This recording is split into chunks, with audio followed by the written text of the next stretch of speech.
name is Danielle Brecht, and today I'm going to be giving you guys a guest lecture specifically over the biopsychosocial approach to obesity. So here's just a little bit more about me in particular. And so currently I'm a third-year PhD student in the psychology department, and so my specific research emphasis is health psychology and neuroscience. Previously, I earned my master's degree in communication from the University of Arkansas, right? Woo pig suey. And then before that, my bachelor's was in psychology with the emphasis or minor in communication, right? And one of the reasons that I was asked to teach this lecture was because for the past several semesters, I've taught social psychology here at UTA. And due to that, I'm able to kind of speak on these various aspects as they relate to the biopsychosocial model and obesity. Right, so here's just a quick overview.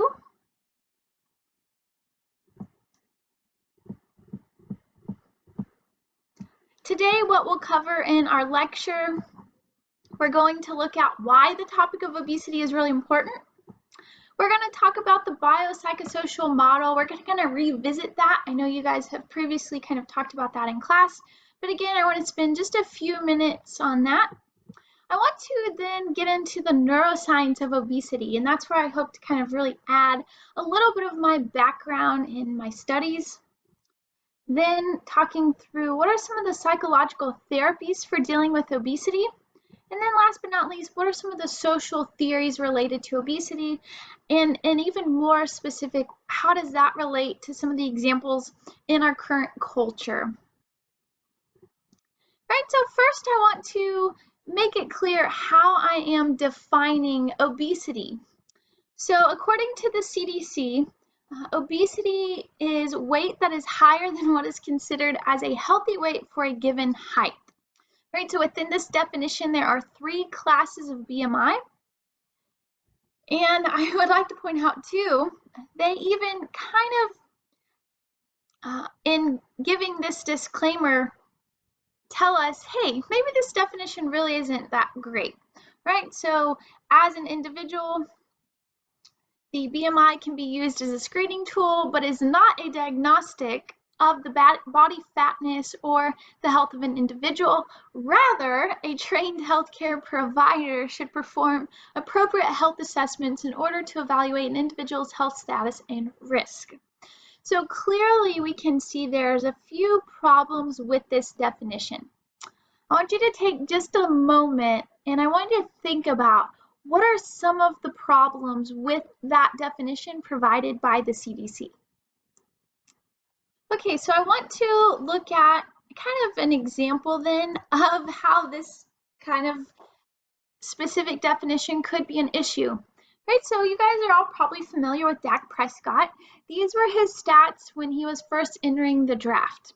Right, so we see his weight, his height. From this, we can then calculate his BMI. Well, when we do that, what we see is that if we use that CDC definition, Dak Prescott is actually overweight.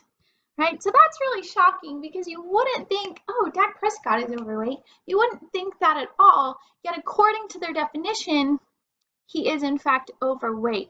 So some of the issues, real brief then, with this definition, it does not account for athletic body types. We know that muscle weighs more than fat. Secondly, it doesn't tell us the type of fat, and that's really important because we know in particular that stress is associated with visceral fat, and it doesn't really give us a good measure of health. So for example, somebody could be maybe a taller individual, they could have a, quote unquote healthier BMI. However, maybe they are not in good cardiovascular health, maybe they're not in good strength, conditioning health-wise. So it really is deceiving in terms of giving a person maybe a false sense that they have maintained a particular type of fitness, when in fact that could again be misleading. So I instead want to use then the NIH definition for BMI. Right, so obesity, according to their definition then, refers to body weight that is greater than what is considered normal or healthy for a certain height. So I want to point out here, they talk about, however, overweight may also be due to extra muscle, bone, or water. All right, so water weight, people don't think about that itself can also contribute, right, to one's overall weight. And so when you calculate that into BMI, that could also give you a false BMI. Rather, in this instance, I'm talking about people who have obesity usually have too much body fat. So that's what we're talking about as I continue through the lecture and I use the term obesity. That's what I'm referring to, people who have too much body fat. All right, so why is this important? Why do we care? And I want to really emphasize this point, and that is that according to the CDC, we see that those 12 to 19 years of age, they have an increased obesity or prevalence rate of around 20%. However, once we look at individuals 20 years old and over, we see that that instance goes up to 71.6%. So my point in emphasizing that is that in this class, we have individuals of all age ranges. So maybe you're a dual credit high school student, maybe you're, a much older adult.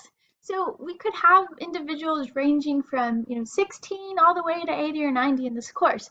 And so that's important to know because as we get older, our likelihood of becoming overweight and obese, it increases astronomically. So just having that knowledge alone allows us then to understand that as we get older, this is something we're going to have to continue to kind of fight against and really work to maintain. Right? Maybe you're not convinced yet. Well, if you'll look at this beautiful map, right, provided by the CDC, what you'll see is that Texas is not one of the more leaner states, right? Rather, Texas does in fact have a problem with obesity, all right? So we are in the orange. So again, this is an important issue for all of us because we live in Texas. So I want to first then kind of go over the biopsychosocial model and the biomedical model. Right, so let's first talk about the biomedical model. So the biomedical model, a few things to kind of note about it is that it's taught mostly in med schools and even med schools today. So it's the more dominant model. However, in the 1970s, that kind of changed. And we're going to talk about why that was. So in this particular model, you'll notice that it's not considered an illness, but rather termed a disease. And a disease has a physiological cause. So what I mean by that is that diseases maybe can be cured. There's some sort of underlying physiology going on in the body, right? And the focus here then is on the end result of an absence of disease. So in this kind of model or thinking, if you will, it really is not that the mind and the body are related at all. Rather, they're totally separate. The mind and body don't interact. And so in this case, you'll see a lot of medical doctors, for example, they'll just start giving out pills, all right? You need to lose some weight. Here you go. Here's a magic pill. And so that is then the biomedical model. So now in the 1970s, what happened was the average life expectancy continued to rise. And so we had a lot more older adults, and because of that, there were a lot more chronic illnesses, including obesity. So George Engel proposed this more holistic model, the biopsychosocial model. And so in this particular model, what Engel argued was that we need a new model that connects really the mind and the body, that's more holistic, not just, you can throw medicine at something and it's cured. Because what results from that is you have a lot of people then addicted to pain medications, and that then results in the opioid epidemic or the opioid crisis that we're in right now. Right, so the whole idea was to try to help people manage these chronic ailments without getting addicted to pain medications or without having to take any sort of, pharmacological interventions. So in this case, you'll notice it's not called a disease, rather it's an illness. So that's really important to note. And in this case, illnesses have many causes. So it could be biological, psychological, and social. Also, illnesses cannot be cured. So obesity is not something you can just cure. Rather, it can only be managed, right? And it focuses on this holistic approach. So here's an example of how this model may be played out in terms of an individual who is obese, right? So we know biological, there's a lot of kind of underlying causes that lead to obesity. So maybe somebody has PCOS, right? Well, then psychologically, a lot of times these individuals may experience anxiety or depression. And this really ties into the social aspect as well. For example, maybe they are anxious or depressed because they can't do a particular event or exercise that their friends can do. Maybe they've experienced some sort of body shaming, embarrassment, something of that nature. And so that then ties back into this psychological cause. And again, we know based on increased anxiety, increased stress, that then causes more glucocorticoids to be circulating in the body, and that again that leads then to more stress, more fat stored within the body. So these all elements really all work together, and it's not just one specific thing.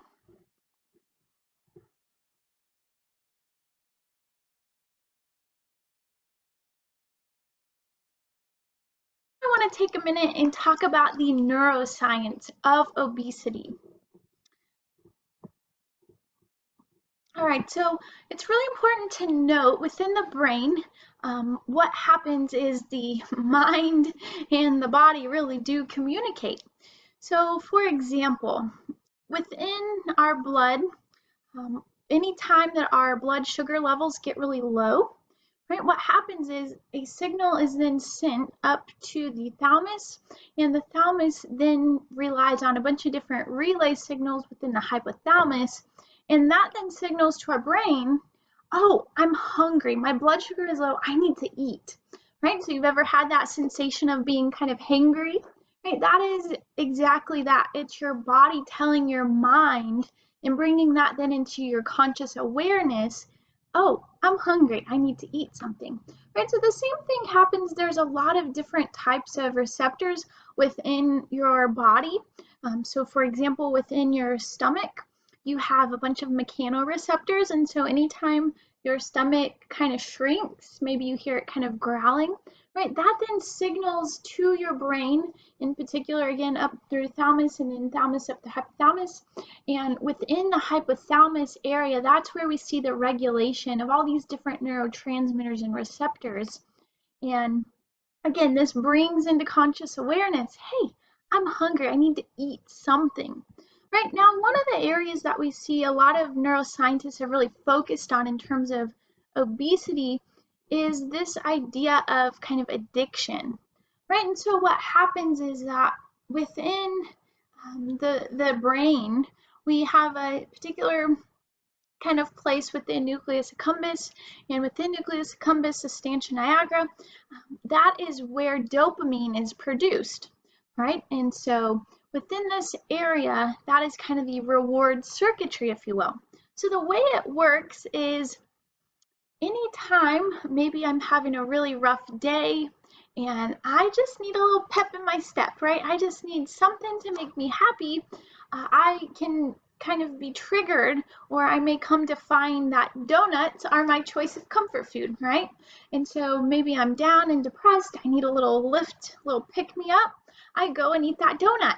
When I eat that donut, it makes me really happy because it then activates these areas in my brain that release that dopamine.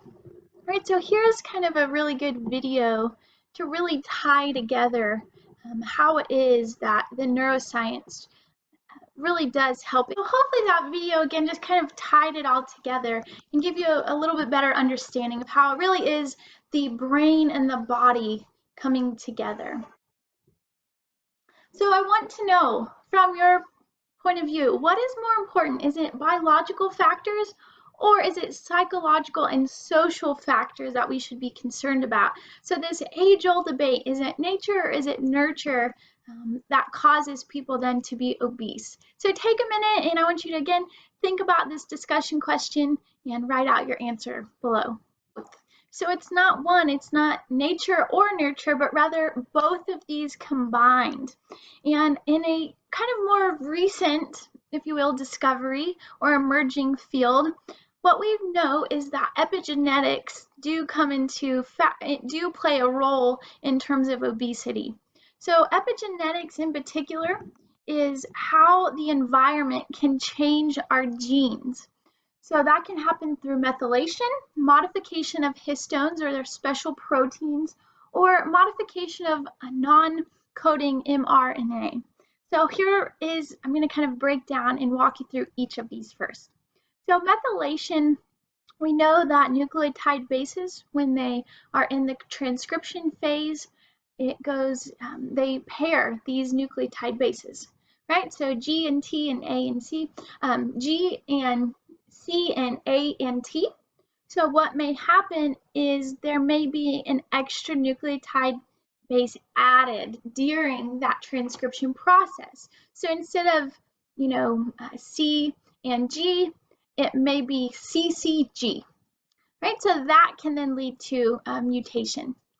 Another thing that can happen is modification of histones. So histones are just proteins that can do a number of different things. So it can cause a gene to turn on. So it can be an expression. It can lead to stoppage, right? It can lead to the editing process itself, kind of slicing and that sort of thing. And so anytime these particular histones or proteins are modified, that also then affects how genes are expressed. And then the last way, this is again a more recent discovery researchers are looking at, is the modification of this non-coding mRNA. So what happens is this particular protein wraps itself around then the mRNA and it cuts off gene expression. So typically after about 14 to 15 nucleotide bases, it's supposed to be cut, right? And so what we know that if these particular non-coding mRNA, if this gets modified, then gene expression can continue. So maybe it doesn't get cut. Maybe it gets cut too short. Right? So there's a lot of things that can happen then that will lead to different modifications within one's genes.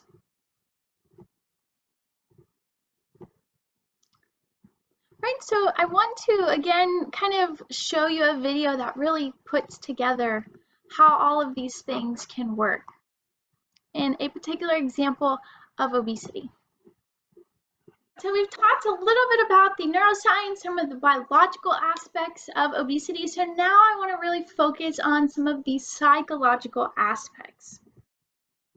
So first, I want to talk about how obesity a lot of times is kind of coupled with increased depression and anxiety, right? And so in that sense, then a lot of times in terms of kind of seeking out clinical help, a lot of individuals have to learn how to properly cope with things like depression and anxiety, because for some individuals, the way they cope is by engaging in binge eating. So maybe, as we talked about, when we eat that kind of fatty donut, we're feeling down, we need a boost, we eat that donut, it releases those endorphins within our body based on that dopamine, and hey, we are happy, and that is a way that some people then cope with feelings of anxiety and depression.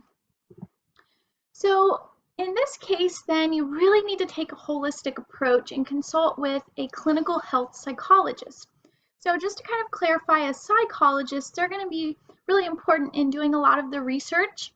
A clinical health psychologist, on the other hand, is going to be the individual that will meet with patients, and they're going to really take a holistic perspective in treating that particular client. Right? So again, they're going to implement this interdisciplinary approach, and they're going to get at the why. why are people engaging in a certain or particular lifestyle? So in this case, maybe it's why are people using binge eating or eating as a coping mechanism? So what they're going to do is in kind of creating this interdisciplinary team, they're going to meet with a dietitian, a physician, and then a clinical psychologist. And each individual is going to address a different aspect. So for example, the medical doctor may look at, okay, well, what are the biological implications of obesity? And he may prescribe some medications to help that individual. But then the nutritionist or the dietitian, they are going to then tailor the individual's diet to make sure they're getting proper nutrition, and the health psychologist then is going to deal more with the psychological implications and social implications. So one of the things a clinical health psychologist is going to do is they're going to teach people healthy ways to cope with their emotions, whether it's anger, depression, anxiety, sadness, whatever it may be. A lot of times it may be stress. People, again, the clinician is going to figure out why is this person engaging in that behavior and what are some healthier ways to cope. So for example, a lot of people, you've probably heard of the freshman 15, right? Or the quarantine 15. And so when people are under a lot of stress, again, this increases kind of the glucocorticoids circulating in their bloodstream, and we crave junk food, right? We crave junk food.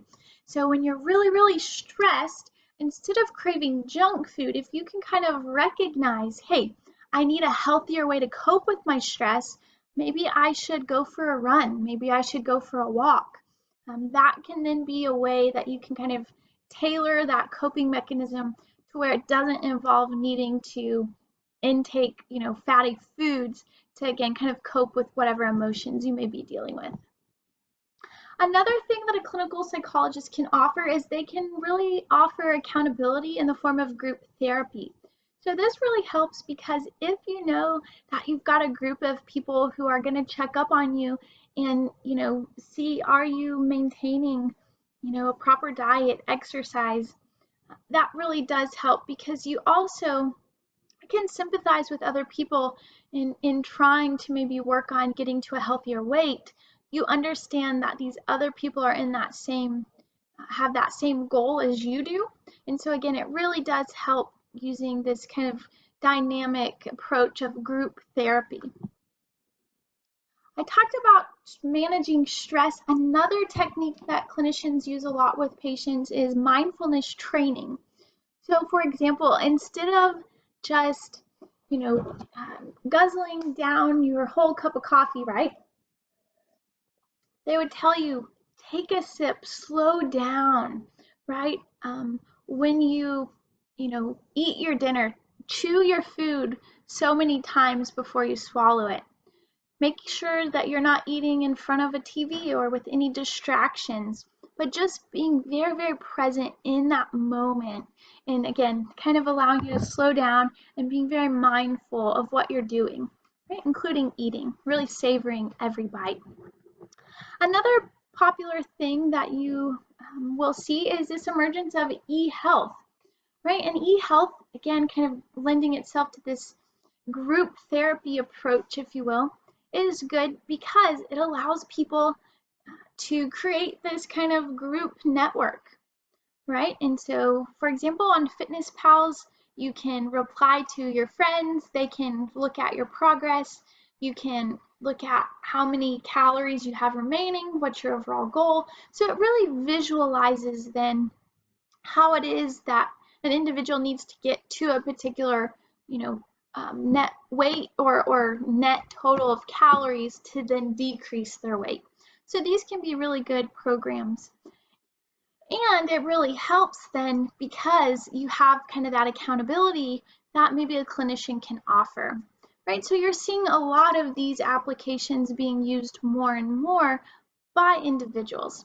Now, one thing that is really important to note is that a lot of these apps, including Weight Watchers, they're now starting to say, hey, it's not just one thing to be concerned with calorie intake, right?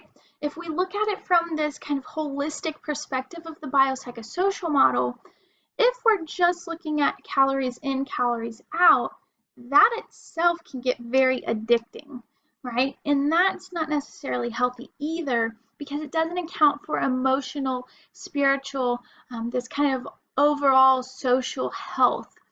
And so a lot of programs now are wanting to adopt a more holistic approach.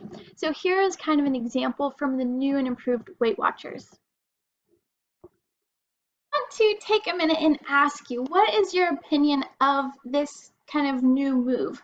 Right? Do you think it's good? Do you think it's something that is sustainable? Do you think it's something that they've tried to rebrand, as some of the comments suggested, to reach out to this new diet culture? So again, take a few minutes and reflect upon what are your opinions of this particular change. All right, so next I want to talk about the social aspects. So we've talked about the biological, we've talked about the psychological, and now we need to talk more about the social aspects of obesity. So one of the kind of more prevalent models that has been applied to this is the health belief model. So this idea that an individual has to perceive susceptibility of a serious disease or illness. Right? If we're using the biopsychosocial model, again, it'll be illness. And so that's this whole idea that, do I see myself, maybe I'm not obese now, but do I see myself as being susceptible to that illness in the future, or something I need to be very concerned about? Some other modifying factors then include age, sex, ethnicity, personality, socioeconomic status, perceived threat of a disease. And so all of these things really are important because they then modify the likelihood of action. So for example, we talked about age. As people get older, their metabolism slow down. And because of that, we see this dramatic increase of rates of obesity as we age. Another thing we know is that in particular women, a lot of times they have more overall percentage of body fat, right? And a lot of that is because they have more estrogen. Estrogen is a fat storing hormone, right? And so that's just kind of, something that is biologically wired that way. Also, we know ethnicity in terms of minorities. A lot of times minorities may not have as much access to healthy foods. And so people may live in like what's called food deserts. So this may contribute as well. Also, we know in terms of socioeconomic status, a lot of individuals that may work second shift or night shift, something of that nature, a lot of times they have increased rates of obesity. And part of that is because the way that your body works is it kind of has this biological clock, right? So your circadian rhythm, and it regulates all of your hormones in your body. And again, a lot of times these hormones, these different neurotransmitters, as we talked about, those are what stimulate your brain to say, hey, I'm hungry, I need food, right? So if it is that you're working a second shift, night shift, a lot of times these circadian rhythms kind of get out of sync.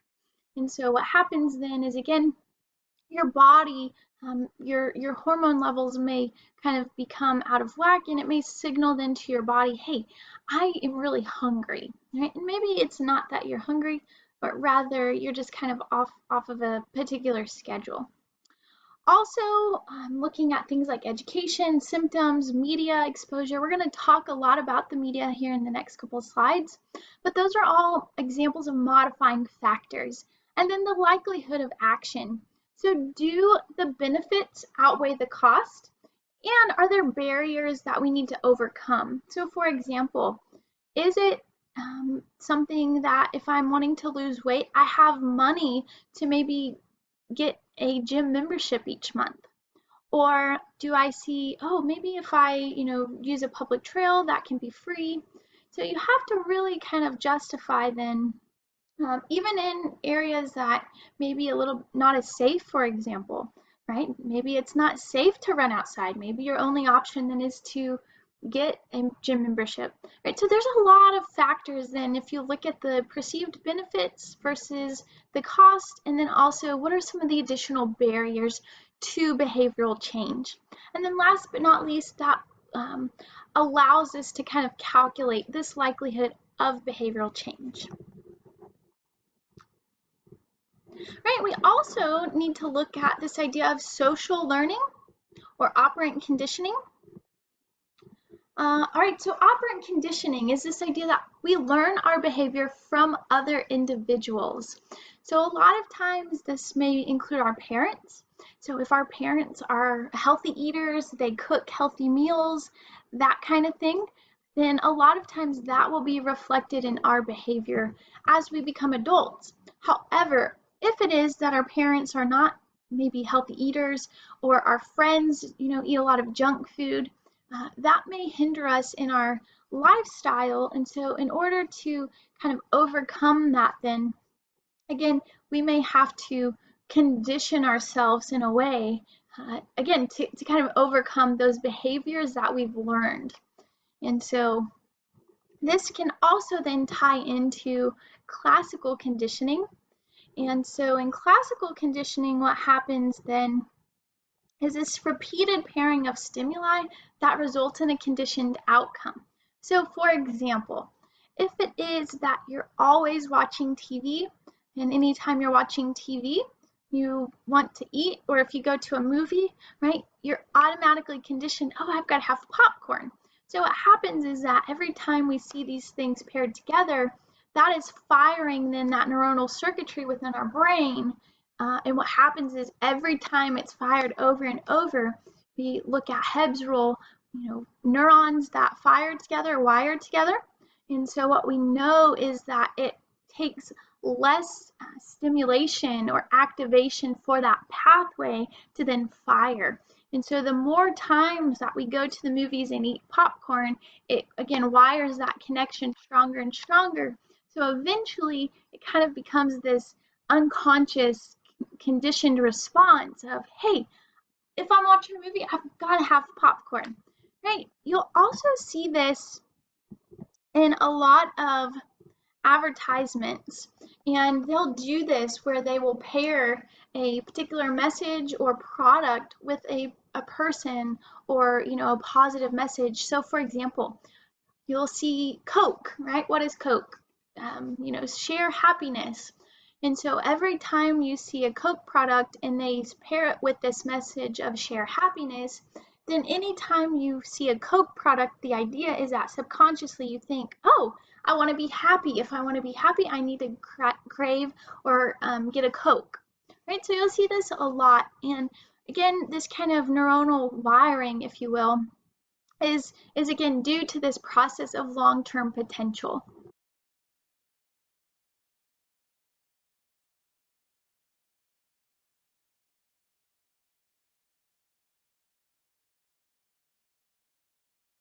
Conditioning an important factor to consider, but also social norms. Social norms are really important. And what we see is that in this article, all right, what they found is that our social networks are really important. All right, so if it is that all of our friends are maybe engaging in a particular behavior or something of that nature, then we'll do that. So for example, if all of our friends continually eat out, maybe eat junk food, and we're in that environment a lot, we're gonna tend to do the same behaviors. Right, so in this particular study, what they're looking at is called obesity clusters. And this idea that if all of our friends are obese, typically we're gonna also be obese, all right? And so part of that is just this shared norm, right? So common behaviors or a similar environment. And so again, this particular study looking at the influence of friends, looking at social ties, your spouse, family members, coworkers, all of these things then really do factor into your overall body size and your overall questions, your overall body size and your overall lifestyle factors. And even things such as being an alcoholic, that can also, again, kind of play into this idea here. Right, bringing this then back to our discussion, there's recently been a television show, and it's called My Big Fat Fabulous Life. Right, so I want to show you a brief clip or promotion of this, and then I want us to kind of engage in some discussion as it relates to the social norms in the article that I just showed you. I want you to take just a moment. There's been a lot of controversy. There's kind of two sides, if you will, to this particular show and the reaction to the show. So one of the things is that, yes, this is great because it's allowing individuals to really have an opportunity to feel comfortable, exercising, dancing. But the other side of the coin then is that, well, does it create this idea of an in-group versus out-group? So an in-group is this idea that people are similar to me, and anybody who isn't similar to me, they're part of this out-group, right? And the out-group typically is kind of viewed as very negative. So in this case, it would be the fat dancers or big girl dance class versus normal dance class or skinny people. So does this kind of, by creating this in-group, if you will, of fat dancers, does that promote or encourage them then to continue to lose weight? So would it be that if Whitney were ever skinny, she could still call herself a big girl, and is it that individuals that are part of her big girl dance class, do they have to be big? Right, so I want to know, what are your thoughts about this? Is it good? Do you agree with it? Do you think that it kind of holds people into these particular in groups versus out groups?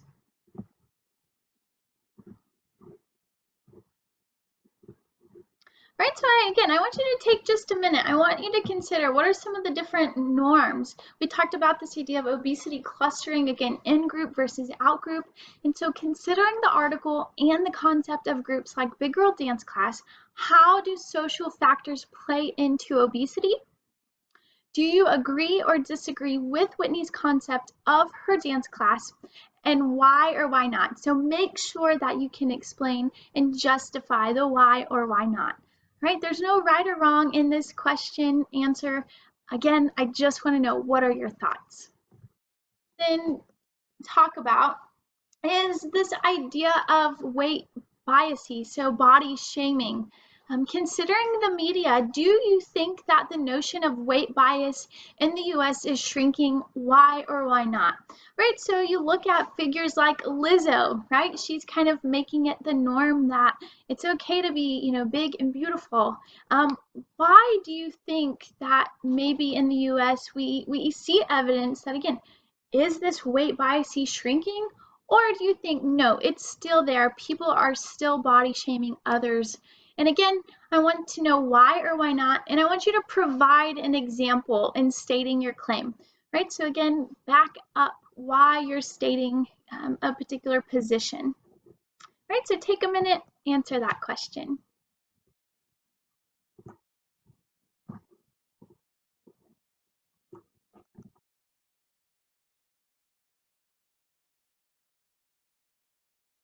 So today, just to kind of review again, we talked about the topic of obesity, why it's important, right? We're all Texans, we're all going to get older.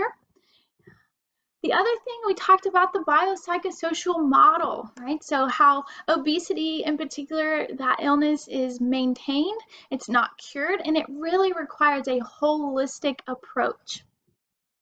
We talked about the neuroscience of obesity. We talked about the psychological therapies for dealing with obesity, things like mindfulness, group therapy, all of those things are really important. And then social theories as they relate to obesity. So this idea of in-group, out-group, looking at different types of conditioning, operant and classical conditioning, right? And then the health belief model. So I hope you enjoyed today's lecture. If you have any questions, please reach out to me. And again, I hope you have a great rest of your semester and stay safe out there. Thank you.